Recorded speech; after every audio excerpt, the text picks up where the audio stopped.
मनीष गर्ग राव। यदि कोई व्यक्ति गलत जानकारी देकर फॉर्म 7 के माध्यम से किसी मतदाता का नाम कटवाने की आपत्ति दर्ज करता है तो उस पर section 31 representation of the people act 1950 के तहत 1 साल की सजा का प्रावधान है। मेरी विधानसभा राऊ में सरकारी बीएलओ और भारतीय जनता पार्टी के बीएलए की सांठगांठ से फॉर्म 7 के जरिए कांग्रेस के मतदाताओं के नाम काटे जा रहे हैं, जो एक कानूनी अपराध है। इस गड़बड़ी के सबूत होने के बाद भी डॉक्टर मोहन यादव 51 जी की पुलिस दोषियों पर एफआईआर दर्ज नहीं कर रही है। एफआईआर तो करनी है, एफआईआर तो होगी सही, नहीं तो मैं बैठूंगा नहीं। एफआईआर करने के बाद 14 डेज में निराकरण करना है। एक मिनट, प्राथमिक जांच का कौन से बंधे हुए हैं, विधि के अनुसार ही कार्रवाई। बिल्कुल सही हुआ। डॉक्यूमेंटेशन करना पड़ेगा सर, डायरेक्ट कर सकते तो हम बिल्कुल कर लेंगे। वन मिनट, आप सही हो। कब? जब फॉर्म 7 के अंतर्गत आवेदक ने आपत्ति ली, उसकी जांच करने का अधिकार बीएलओ का था। बीएलओ ने उस आपत्ति को एक्सेप्ट कर लिया और एक्सेप्ट करने के बाद बीएलओ ने उसको 14 का नोटिस दे दिया। यानी उसने ये कहा कि ये भारत के नागरिक नहीं हो, आपने उसको सीधा कह दिया भारत का। इसका मतलब है अपने आप में एविडेंस बन गया है। ये हम वो लाए हैं, हमने सिर्फ ये 7 का फॉर्म नहीं लाए हैं, इसके नीचे फॉर्म 14 भी आ गया है, जिसमें नोटिस दे दिया उसने वोटर को सीधा। किसने? बीएलओ ने, कि आपको जो हमें शिकायत मिली उसको हम स्वीकार करते हैं। हाँ, मैं फिर से आपको करेक्ट करूं, ये आपको समझना पड़ेगा। आप सही हो। पहले उसमें लिखा है कि विधि ने 15 दिन 14 दिन में आपको प्राइमरी इंक्वायरी के बाद एफआईआर करनी है। ये कब करनी है? जब हम फॉर्म 7 का आधार लेके आपके पास आते हैं, ये एविडेंस बन गया। उसने 7 के बाद फॉर्म 14 से नोटिस दे दिया वोटर को, यानी उसने एक्सेप्ट कर लिया कि तुम नागरिक नहीं हो भारत के।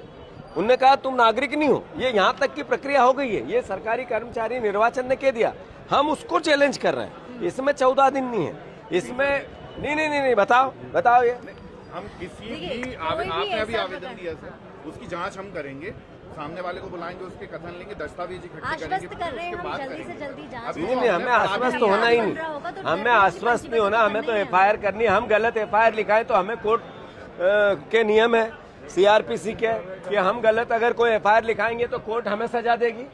सही है, हम एक्सेप्ट करेंगे उसको। आप एफआईआर लिखो, अगर मैंने गलत एफआईआर लिखाई तो मेरे पे सजा होगी। आपका क्या लेना देना? स्वाभाविक सी बात है, हमारा कोई लेना देना नहीं है, लेकिन प्राइमा फेसी डॉक्यूमेंटेशन तो पूरे होंगे ना। तो डॉक्यूमेंटेशन लाया ना मैं, ये क्या लाया सर? आप बोल रहे हैं उसको एक बार सर, वेरीफाई जो आप दे रहे हैं इनका परीक्षण करेंगे हम, तो हम भी दस्तावेज मंगाएंगे। और मैं आपको आश्वस्त इस बात के लिए कर रही हूं कि जितनी जल्दी हो जाएगी उतनी जल्दी जांच। ये एफआईआर का ही मुद्दा है। आपने अगर वो 14 का नोटिस का वेट कर रहे थे हम, ये तो हो गया था पहले ही। अगर वो 14 नोटिस बीएलओ ने घर वालों को दे दिया, ये कल दिया और मैं आज आ गया, यहाँ से क्राइम चालू हो जाता है। मैंने बार बार बयान दिया था कि जिस बीएलओ ने ये कहा कि ये इनकी साथ दिया बीजेपी का, तो हम आपके खिलाफ एफआईआर लिखाएंगे। तो हमने जो एफआईआर कब लिखा रहे हैं? जब उसने साथ दे दिया। एफआईआर तो करनी है, एफआईआर तो होगी सही, नहीं तो मैं बैठूंगा नहीं। एफआईआर करने के बाद 14 डेज में निराकरण करना है। एक मिनट, प्राथमिक जांच का कौन से बंधे हुए हैं, विधि के अनुसार ही कार्रवाई। बिल्कुल सही हुआ। डॉक्यूमेंटेशन करना पड़ेगा सर, डायरेक्ट कर सकते तो हम बिल्कुल कर लेंगे। वन मिनट, आप सही हो। कब? जब फॉर्म 7 के अंतर्गत आवेदक ने आपत्ति ली, उसकी जांच करने का अधिकार बीएलओ का था। बीएलओ ने उस आपत्ति को एक्सेप्ट कर लिया और एक्सेप्ट करने के बाद बीएलओ ने उसको 14 का नोटिस दे दिया। यानी उसने ये कहा कि ये भारत के नागरिक नहीं हो, आपने उसको सीधा कह दिया भारत का। इसका मतलब है अपने आप में एविडेंस बन गया है। ये हम वो लाए हैं, हमने सिर्फ ये 7 का फॉर्म नहीं लाए हैं, इसके नीचे फॉर्म 14 भी आ गया है, जिसमें नोटिस दे दिया उसने वोटर को सीधा। किसने? बीएलओ ने, कि आपको जो हमें शिकायत मिली उसको हम स्वीकार करते हैं। हाँ, मैं फिर से आपको करेक्ट करूं, ये आपको समझना पड़ेगा। आप सही हो। पहले उसमें लिखा है कि विधि ने 15 दिन 14 दिन में आपको प्राइमरी इंक्वायरी के बाद एफआईआर करनी है। ये कब करनी है? जब हम फॉर्म 7 का आधार लेके आपके पास आते हैं, ये एविडेंस बन गया। उसने 7 के बाद फॉर्म 14 से नोटिस दे दिया वोटर को, यानी उसने एक्सेप्ट कर लिया कि तुम नागरिक नहीं हो भारत के। उन्होंने कहा तुम नागरिक नहीं हो, ये यहाँ तक की प्रक्रिया हो गई है। ये सरकारी कर्मचारी निर्वाचन ने कह दिया, हम उसको चैलेंज कर रहे हैं। इसमें 14 दिन नहीं है, इसमें नहीं, बताओ ये।